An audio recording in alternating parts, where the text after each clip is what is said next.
Today we are talking about Mediterranean connectivity and why it matters.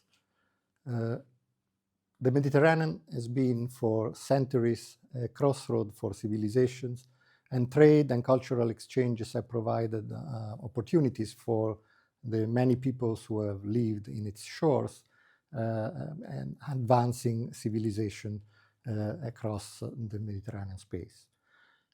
Today, in an era of increased geopolitical disruption and turbulence in global economies, the Mediterranean has an opportunity to become again the center for growth and development.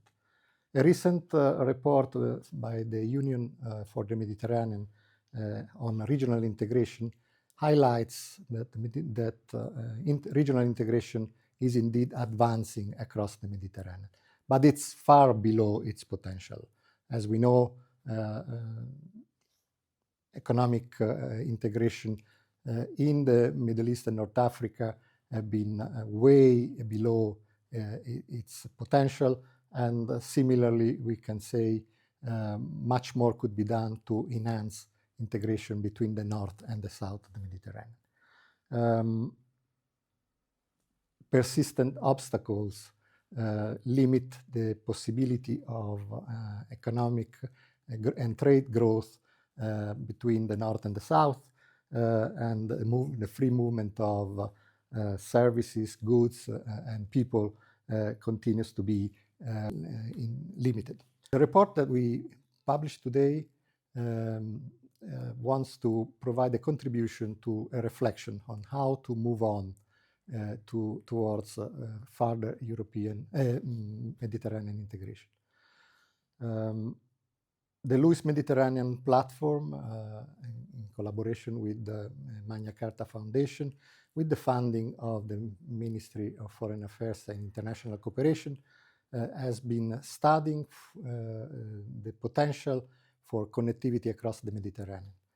We have been looking particularly at sectors like transport and logistics, but also energy with its multiple dimensions of energy, the security and sustainability, as well as the potential of digital integration.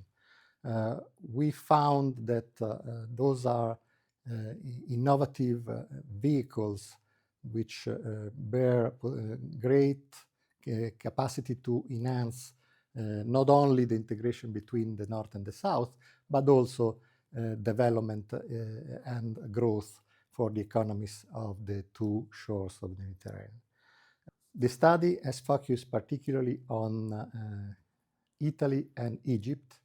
Both countries, because of their geographical position, have the capacity to become natural hubs for connectivity across the Mediterranean. They have, of course, trying to exploit this opportunity by developing policies. In Italy, of course, we have the Mattei plan, but there is also an increased attention from the part of many companies in the energy, logistic, and digital sectors to the opportunities that Mediterranean connectivity provides. Egypt, in turn, has been developing its 2030 vision around the concept of connectivity.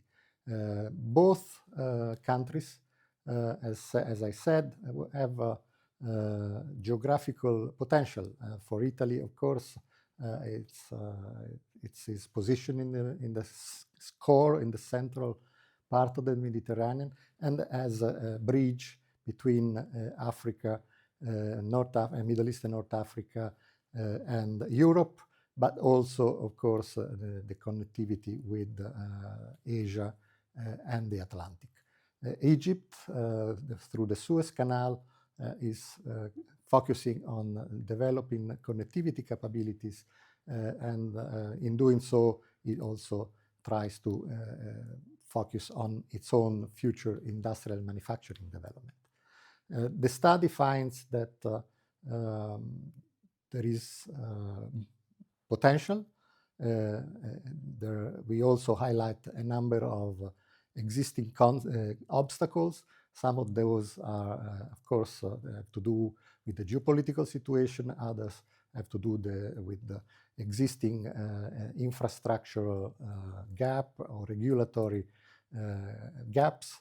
But at the same time, we believe that what is needed is more attention to this potential with more strategic vision to the potential that Mediterranean connectivity may represent for Italy and Egypt and for Europe and Middle East and North Africa and Africa.